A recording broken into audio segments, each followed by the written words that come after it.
Hey everyone, Noir here. Let's get into today's Reddit story. My mom looked at my son and said, "Maybe if you talked less, people would like you more." I answered without thinking, "Maybe if you remembered his dad pays the mortgage, you'd be more careful with your words." She thought she was criticizing another child. She had no idea those few words were about to change everything. My mom looked at my son and said, "Maybe if you talked less, people would like you more." Without missing a beat, I replied, "Maybe if you remembered his dad pays the mortgage, you'd choose your words more carefully." Not long after that, I let the house go into foreclosure. My mom had always been a certain kind of person. She could be cold, critical, and strangely obsessed with keeping up appearances. But I never imagined she would come after my son. At least, not like that. Let me start from the beginning, because this didn't happen out of nowhere. This had been building for years, and if I'm honest, I probably should have seen it coming. I just didn't want to believe it would ever get this far. I grew up in Cedar Falls, Iowa. It was a small town with good people, the kind of place where everyone knows your business while pretending they don't. My mom, Patricia, spent 30 years teaching 4th grade. If you're picturing a sweet teacher who baked cookies and handed out gold stars, forget that image. That wasn't her. Kids respected her because they were afraid of her, not because they loved her. She ran her classroom like a courtroom, and she ruled our house exactly the same way. My dad, Dennis, was a good man. He was quiet, worked at the grain elevator his entire life, came home exhausted every evening, sat in his recliner, and left everything else to my mom. I don't really blame him. That's just how he was raised. But it also meant that whenever my mom made a decision, that was the end of it. There was no arguing and no second chances. I have one older brother, Kyle. He's 2 years older than me, and growing up, he was exactly the son my mom wanted. He was student council president, played varsity baseball, dated the right girl, and always knew the right thing to say. Kyle understood how to make my mom proud, and she praised him every chance she got. I was the opposite. I talked too much, asked too many questions, laughed too loudly, and could never sit still during church. My mom would always say, "Kyle knows how to read a room. You should learn from him." The first time she said that to me, I was only 9 years old. Looking back, I realized she was telling me that my personality needed fixing. The truth is, I wasn't a bad kid. I just loved talking. I was curious about everything. I wanted to know how things worked, why people acted the way they did, and what was waiting behind every door. I was the kid who chatted with the grocery store cashier, asked the mailman how his day was going, and sat with the new kid at lunch because no one else would. My mom saw those things as flaws. She always said I was too much, and eventually I started believing it myself. Cole is just too much. That sentence stayed with me for years.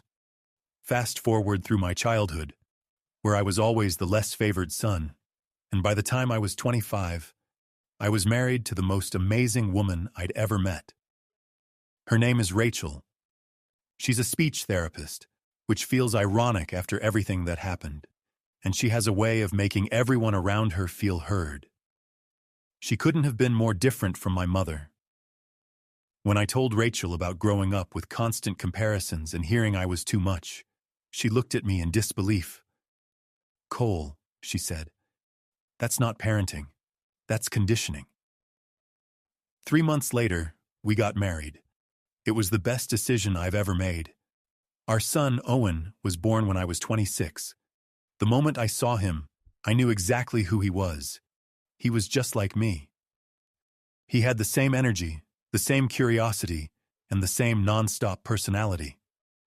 Owen talked to everyone. He asked questions about everything. He'd walk up to a stranger at the park, ask what their favorite dinosaur was, and 5 minutes later, he'd made a new friend.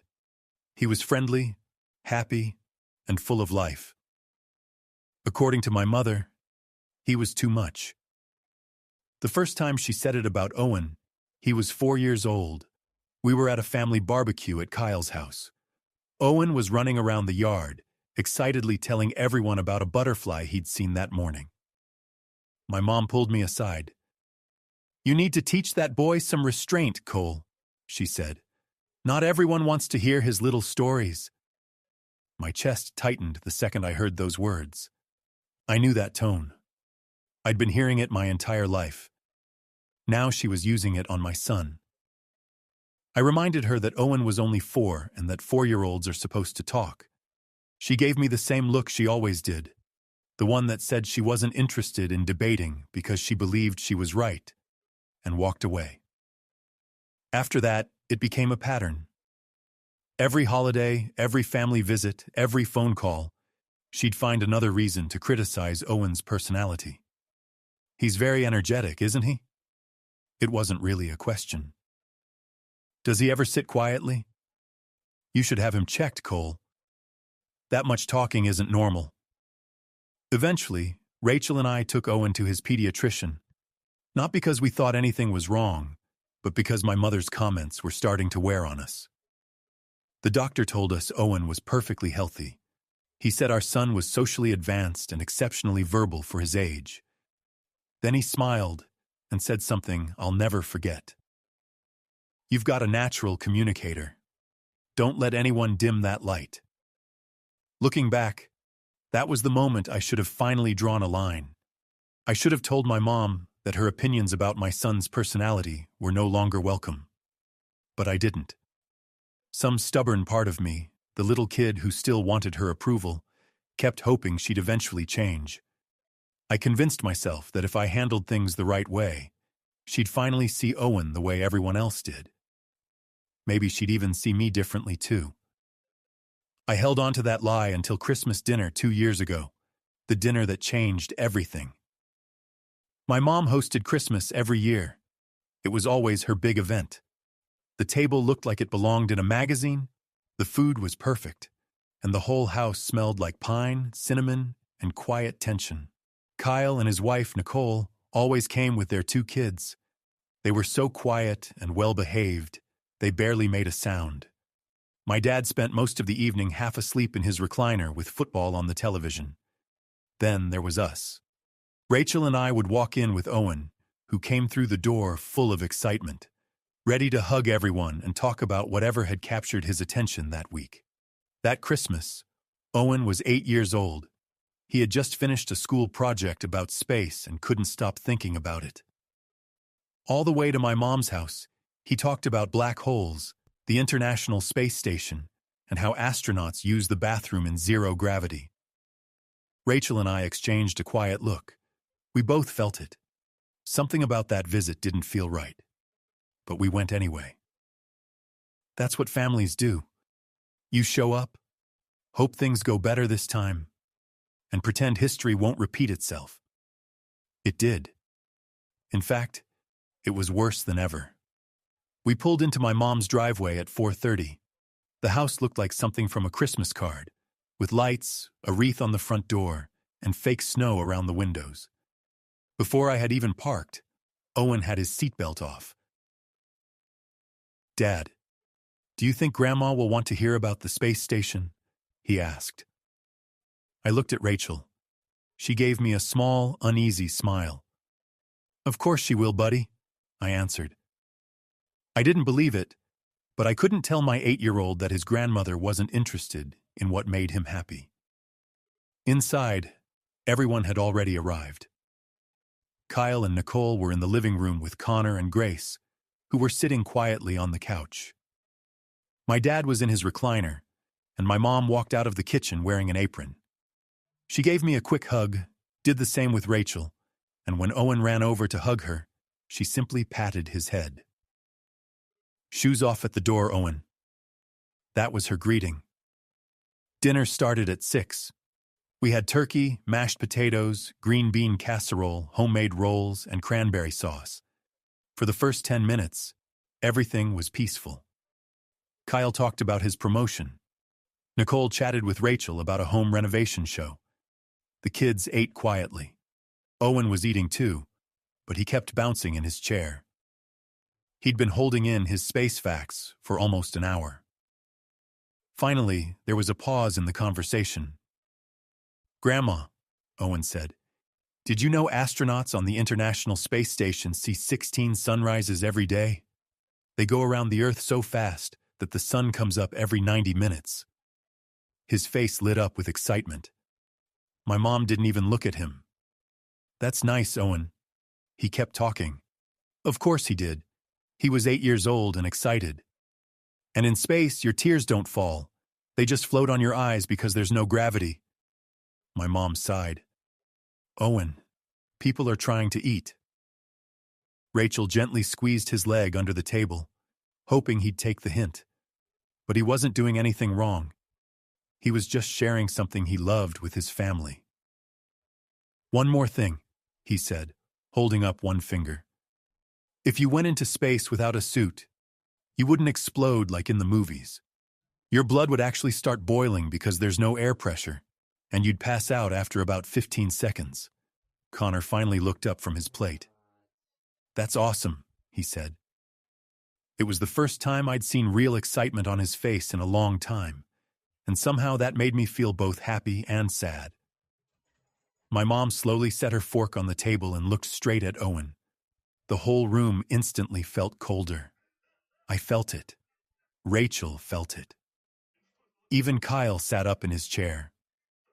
"Owen," my mom said in that calm, controlled voice she'd probably used on students for 30 years.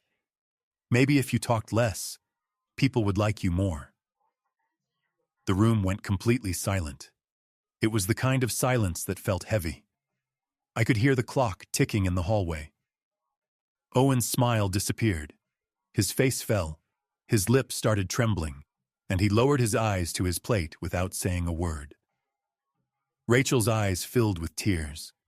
She almost never cried, but I could see it now. It wasn't just sadness. It was heartbreak mixed with anger. I looked at my mom. She picked up her fork again and kept eating like nothing had happened, like she hadn't just done to my son exactly what she'd spent my entire life doing to me. That was the moment something inside me finally broke. I looked at Owen, his little shoulders shaking. Then at Rachel, whose expression was begging me to do something. Finally, I looked back at my mom, calmly eating her dinner as if none of it mattered. I put my fork down, folded my napkin, and stood up. "Owen," I said as calmly as I could, "say goodbye to Grandma, buddy. It'll be the last time." My mom looked up. "Excuse me?" "We're leaving," I said, "and we're not coming back." "Oh, Cole, don't be dramatic," she replied, waving me off. "I was just being honest. The boy never stops talking. Somebody had to tell him." "No," I said. "Somebody should have told you that years ago.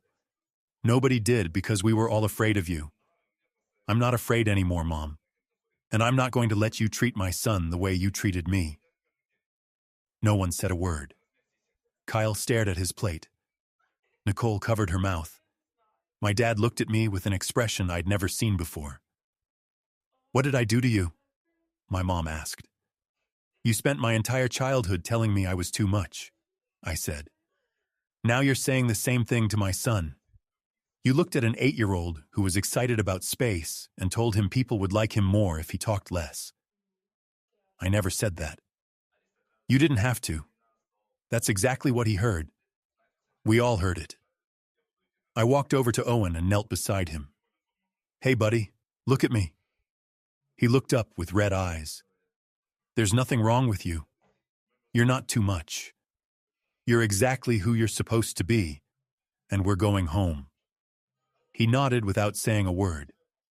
My talkative, curious little boy was completely silent, and that silence hurt more than anything I'd ever heard. Rachel already had his coat and held out her hand. "If you walk out over this, you're overreacting," my mom called after us. I turned around one last time. "No, Mom. I've been underreacting for 34 years. I'm finally done." We walked out into the cold Iowa air. My hands were shaking, not because I was angry, but because I was grieving. The truth was, I hadn't lost my mother that night. I'd lost her years earlier. I just refused to admit it until she turned her cruelty on my son. The drive home was silent. About 10 minutes later, Owen fell asleep in the back seat. Rachel reached over, took my hand, and never let go. When we got home, I carried Owen to bed. Just before he fell asleep, he quietly asked, "Dad, am I really too much?" I bit the inside of my cheek to keep from crying. "No, buddy," I whispered. "You're the best thing that's ever happened to me. Never let anyone make you feel like you have to be less than who you are." He closed his eyes and fell asleep. I stood in his doorway for a long time, watching him, and made a decision. It wasn't emotional. It wasn't impulsive. It was calm, clear, and final. My mother had just used her last chance to hurt my child. The week between Christmas and New Year's was one of the hardest weeks of my life. The next morning, I woke up to 11 missed calls from my mom, 4 from Kyle, and 1 text from my dad. It simply said, "I'm sorry, son." That was all the message said. 3 words. No explanation, no excuses. Just a quiet apology from a man who had spent decades watching his wife hurt people without ever stopping her. My mom's voicemails were completely different. The first few were full of anger. "Cole, it's your mother. I don't appreciate being treated like the bad guy for giving some constructive criticism. Call me back." Then came the guilt. "I hope you're happy. You ruined Christmas for everyone. Kyle and Nicole are upset." The last voicemail came close to midnight. Her voice sounded softer. "I don't understand what I did wrong. I love that boy. I love you. I don't know why you're punishing me." For about 30 seconds, sitting on the edge of my bed, I almost believed her. Then I pictured Owen at the dinner table, his smile disappearing, his shoulders dropping, and the way he stopped talking completely. I set my phone down and never called back. Rachel was my biggest support through all of it. She never pressured me to talk, but she made sure I knew she was there. She'd bring me coffee, sit beside me on the couch, and simply stay with me. 3 days after Christmas, she finally said what she'd been holding in. "Cole, I need you to know something." "What?" "If you hadn't stood up and walked us out of that house, I would have, and I promise it wouldn't have been nearly as calm." I looked at her. "What do you mean?" "I was about 2 seconds away from telling your mother exactly what I think of her. Trust me, the words I had in mind weren't appropriate for Christmas dinner." For the first time in days, I almost laughed. The hardest part wasn't my mom. It was Owen. After Christmas, something changed in him. Most people probably wouldn't have noticed, but Rachel and I did. The little boy who normally talked from sunrise until bedtime suddenly became quieter. He still shared stories with us, but now there was always a short pause first. Like he was asking himself if he was talking too much. That broke my heart, because I recognized that pause. I'd spent my entire childhood doing the same thing, editing myself before speaking because my mom had convinced me I was too much. Now she had planted that same doubt in my son's mind. The difference was that I wasn't going to let it grow. A few days before New Year's Eve, Rachel and I sat down with Owen. We made hot chocolate, turned on a movie in the background, and just talked. "Buddy," I said, "can I tell you something about when I was your age?" He nodded. "When I was little, Grandma used to tell me the same things she told you. She said I talked too much, that I was too loud, and that I should be more like Uncle Kyle." His eyes got wide. "Really?" "Yeah, and I believed her for a long time. I thought something was wrong with me." "What happened?" "I spent years trying to be quieter and take up less space, and it made me miserable. There's nothing wrong with loving to talk, asking questions, or getting excited about things. Those are good qualities." Rachel smiled. "Do you remember what I do for work?" "You help kids talk." That's right. I work with children who struggle to find the words to express themselves. But you, Owen, have always had that gift. You walk into a room and make it brighter.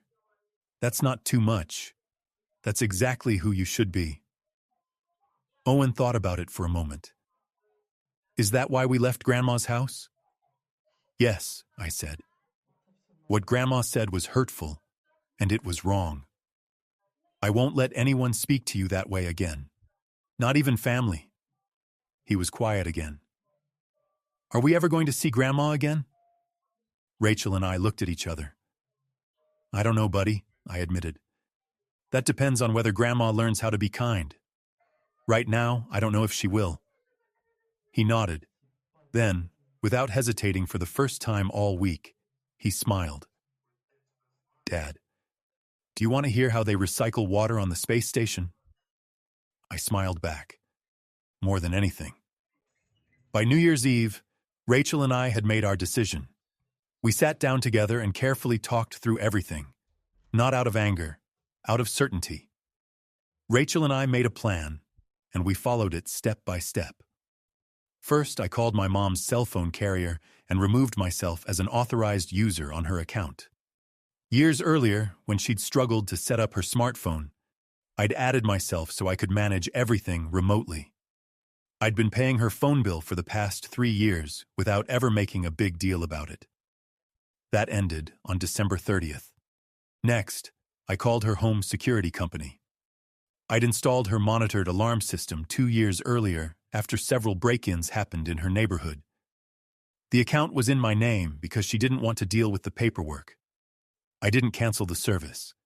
I simply transferred the billing into her name. From that point on, she'd be paying the $340 a year herself. Then I handled the biggest thing. I'm a certified public accountant. When my parents retired, they asked me to organize their finances.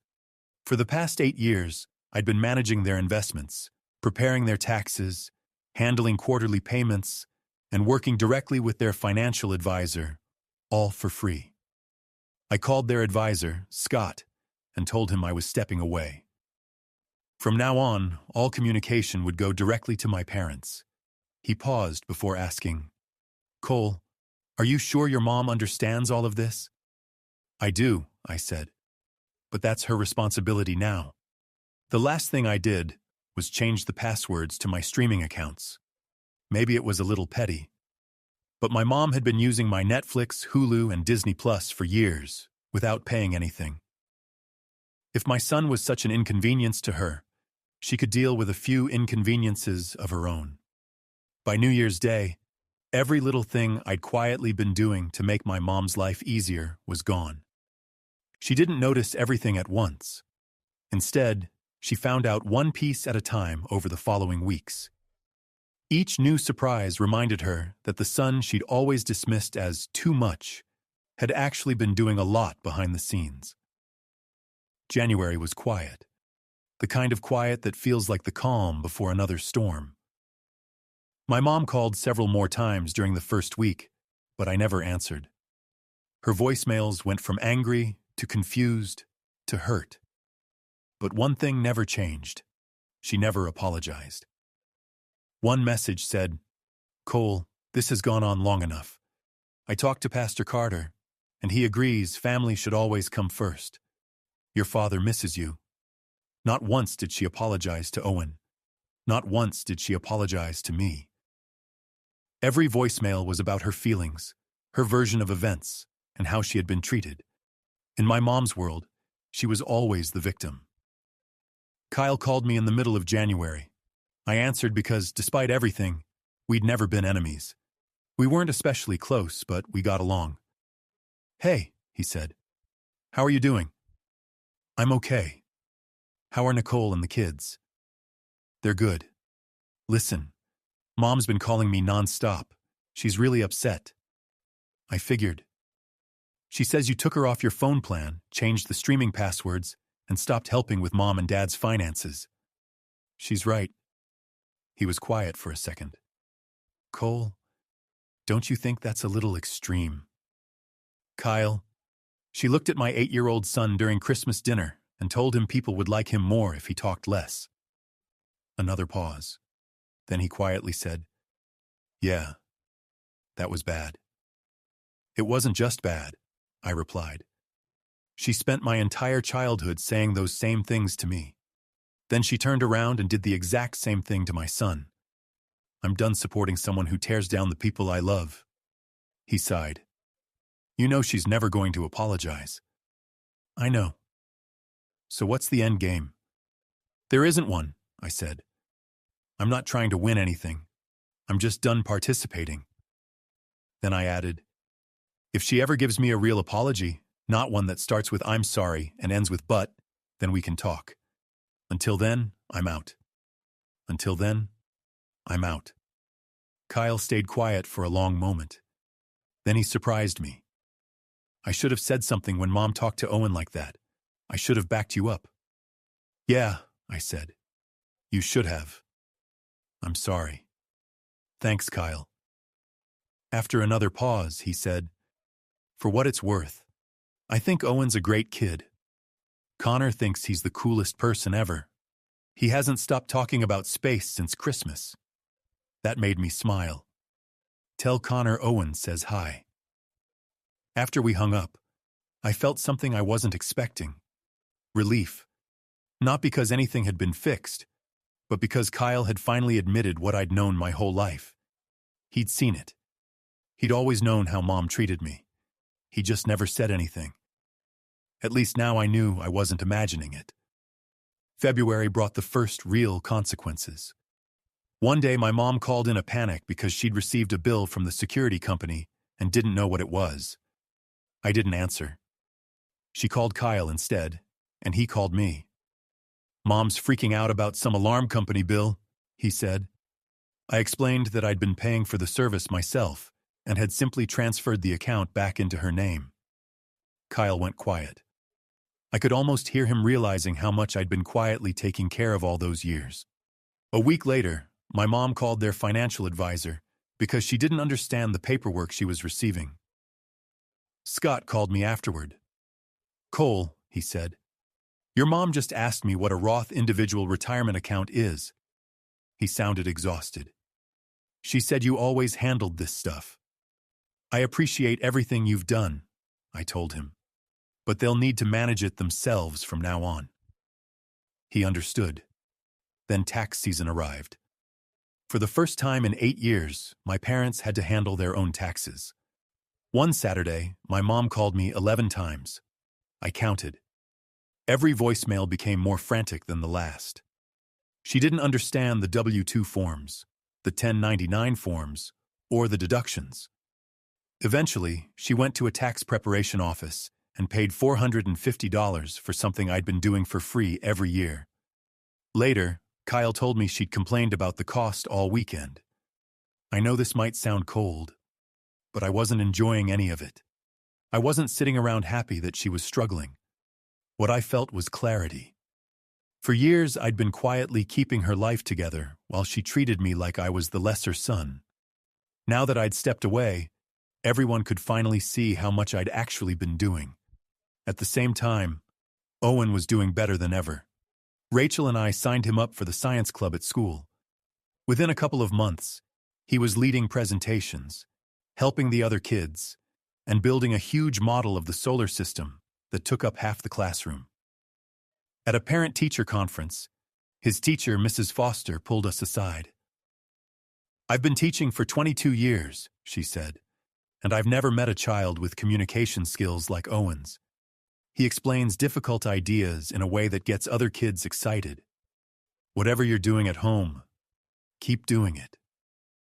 Rachel squeezed my hand so tightly it almost hurt.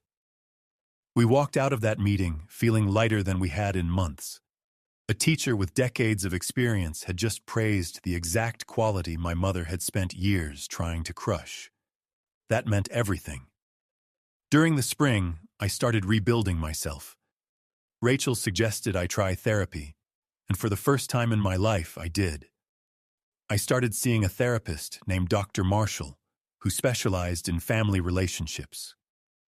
Every Wednesday afternoon, I sat in his office and unpacked 34 years of being told I was too much.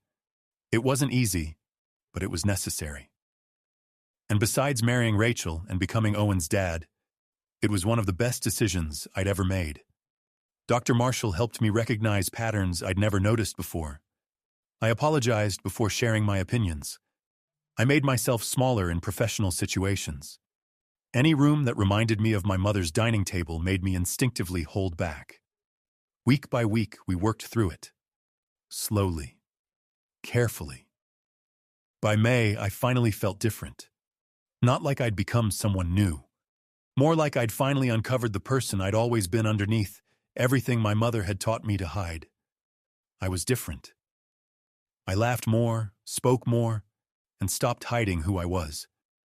People at work noticed. My friends noticed. Rachel noticed more than anyone. "There you are," she said one night as we lay in bed. "What do you mean?" "The real you. He's always been there, Cole. The version your mom kept trying to edit. He's finally back." She was right.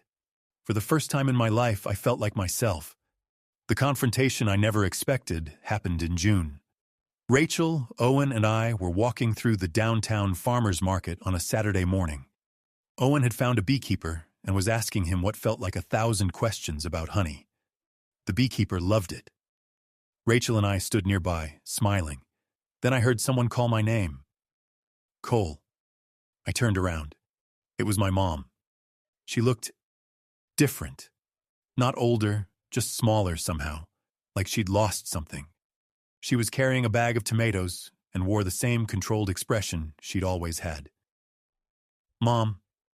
Rachel quietly stepped closer and stood beside me. "I've been trying to reach you," my mom said. "I know." "You haven't returned my calls." "I know." She looked over at Owen, who was holding a jar of honey up to the light while asking why different honey had different colors. Something crossed her face. I couldn't tell if it was affection or annoyance. "Can we talk?" she asked. "We can talk right here." She looked uncomfortable. My mother always believed family problems should stay private. "Fine," she said.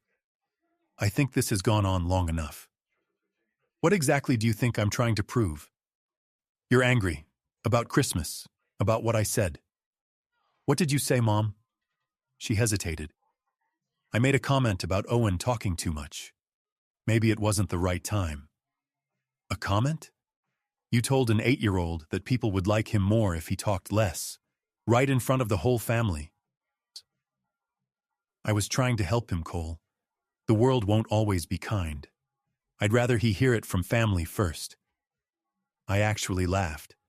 It was the only response I had. "Mom, if you actually listened to Owen, you'd know his teacher says he's the best communicator she's seen in 22 years. He leads presentations. He gets other kids excited about science. He just spent 20 minutes making that beekeeper's day. That's not a flaw. That's who he is." She tried to respond, but I kept going. "And you did the same thing to me. My entire childhood. You spent years telling me I was too much and that I should be more like Kyle. I believed you. I spent decades making myself smaller because that's what my own mother taught me to do." I took a breath. I'm 34 years old, and I'm only now undoing that damage with the help of a therapist. Something in her expression changed. "I never meant to hurt you," she said quietly. "I was trying to prepare you for the real world."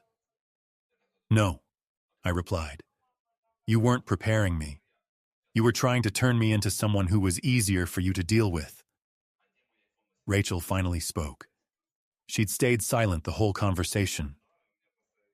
"Patricia," she said, "I work with children every day.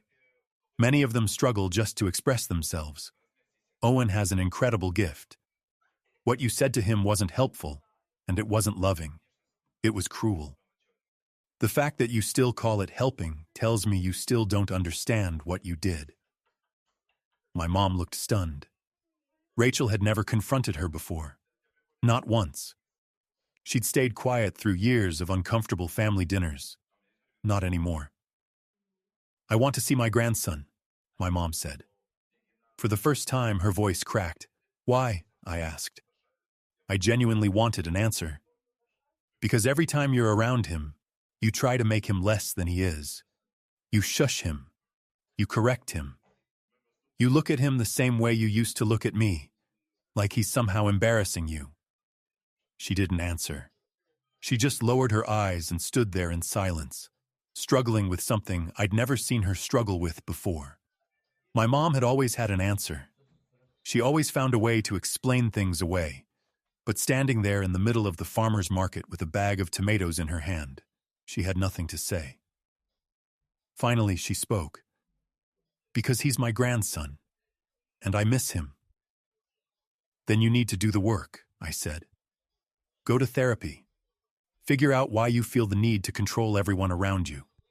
And if you really put in the effort, not just a couple of sessions, then maybe we can talk about a supervised visit. I looked her in the eye. But if you ever say something like that to my son again, you'll never see him. Not on holidays, not on birthdays, not at graduation. Never. She stared at me for a long moment. Then, for the first time in my life, I saw her do something I'd never expected. She nodded. It was small, quiet, tired. Okay, she said. Okay, Cole. Then she turned, walked back to her car with her tomatoes, and drove away. As I watched her leave, I didn't feel victorious. I didn't even feel satisfied. I just felt lighter. Like I'd finally put down something I'd been carrying for so many years, that I'd forgotten what it felt like to stand up straight. That happened 8 months ago. My mom started therapy in August. Kyle told me she's been going every other week to a counselor in Waterloo. He also said she hates it. Honestly, I took that as a good sign. Real change is usually uncomfortable. We still haven't seen each other in person. We've had 2 short phone calls. They were awkward, but one thing stood out. She never criticized Owen. She asked about school. She asked about his science club. She listened. For my mom, that was a huge change. I'm not foolish enough to think she's completely changed, but she's trying. Slowly, reluctantly, against every instinct she's had for most of her life. And maybe for the first time, she actually heard what I was saying. Owen is 9 now. He's still the same curious kid who talks to everyone, asks endless questions, and lights up every room he enters. The difference is, now he knows his dad will always stand up for him. Not with anger, not with cruelty, with boundaries, with honesty, and with the kind of love that refuses to let anyone make him feel small, even family. Rachel and I have never been stronger. She told me that the night I stood up to my mom was the moment she fell in love with me all over again. I told her I only found that strength because she showed me what unconditional love looks like. As for me, I talk more than ever now. I'm louder at work. I joke more with my friends. I tell stories without stopping halfway through to wonder if I'm saying too much. By my mother's standards, I'm still too much. And honestly, it feels amazing. Some people will probably think I was too hard on her. To them, I'd say this. There's a difference between showing someone grace and giving them permission to keep hurting people. I gave my mother grace for 34 years. She used it to hurt my son. That's where the line was drawn. The other day, Owen asked me, "Dad, do you think Grandma's getting nicer?" I smiled.